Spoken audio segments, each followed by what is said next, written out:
So recently there was a Q&A with Zack Snyder about the film he has created. He explained a lot about the future Justice League scripts and the possible stories that could have happened. So when I was watching the clip, I was like, Oh my God! Okay, it's happening. Everybody stay calm. What's the Everybody procedure, stay calm. everyone? What's the procedure? Stay calm. Wait. Everybody just calm down. I mean, what he told us was mind-blowing. Here's a clip of what he told us. Great. All right. It's a long story.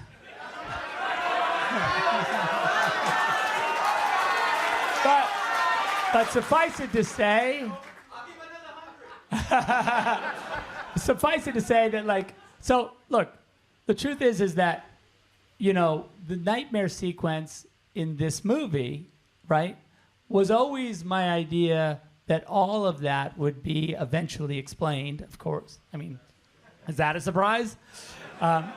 You know, that we would end up in the distant future where Darkseid has taken over Earth and where Superman has succumbed to the anti-life and where he and now with his ragtag band. And there was a few members of the Justice League that had survived to that world and that they were fighting to try and you know, so Batman's with the broken half a cyborg because, you know, it's only half of him because of whatever happened.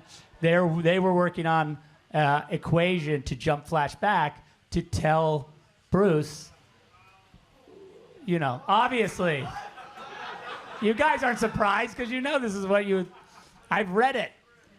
So now that you know this, don't tell anybody. Nice. Anyway, so those were the things that we were dealing with. And not to say that the studio still, you know, they were still into sort of the big look, but the details of how and why everyone was mad at each other or why, that was the stuff where they were a little bit like, because, you know, Lois, you know, and it's in the little teaser where the Justice League teaser that wasn't in the movie apparently, where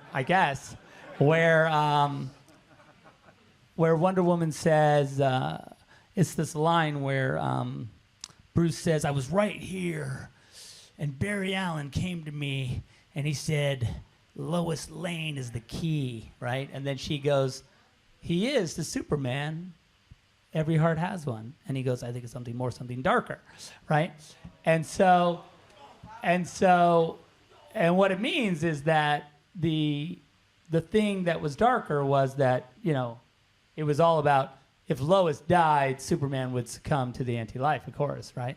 And if Superman knew that somehow it was Bruce's responsibility to protect Lois, he would have been mad at him in this movie, right? Like, so that's why he says, she was my world and you took her from me. So that was sort of and then of course, he has to jump back.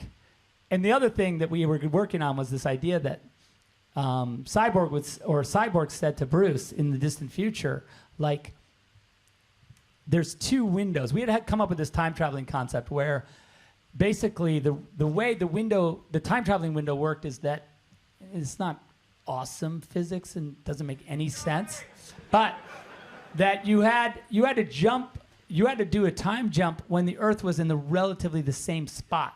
Right? Because if you did a time jump and the Earth wasn't like in the same position in space, you would jump into space and just be like dead. And so, okay, so there's always like, so they had two windows, right, to do the jump. And Cyborg says like, what, you know, which of these two windows do you think we should use? And Bruce was like, well, what window would you have put me through if you didn't ask? And he's like, this one. And then he's like, use the other one. Because that one you already did, and it was the wrong one. Barry Allen was in my freaking Batcave yelling at me about, like, nonsense. So you need to put him through that other one, because that's the one that will... Because he had to jump right before Darkseid boom tubes into the Batcave to murder Lois, so you have to, like... Anyway. So this story was So Zack's vision was a bit edgy and really insane. But I think majority of us, the fans, liked this story. But I really liked how he paid off the nightmare scene and the Flash scene in Batman vs Superman. These two scenes were meant to set up the sequel Justice League movie of Darkseid. He mentioned a lot with the League perishing and Batman, Cyborg, and the Flash trying to time travel back so that they could change what Darkseid has done. He even mentions how Darkseid kills Lois in the Batcave and how Superman turns evil and blames Batman for killing her. But at the end, these stories and ideas won't be in a live action film. I mean, maybe in the future Darkseid may appear in a Justice League movie, but I don't think they'll use Zack's vision of the League. Do you think the Justice League sequel will happen? Well, yes, I reckon WB will give it another chance, but after they recast everyone like Cyborg, Batman, and etc. Because WB right now are kind of rebooting the DCU since the actors' contracts have expired and some of the movies like Batman vs Superman, Justice League, Suicide Squad, they haven't really, they haven't done well. So yeah, anyways, hope you guys enjoyed this video. If you guys did, please like and subscribe. And yeah, I'll see you guys in the next video. Bye.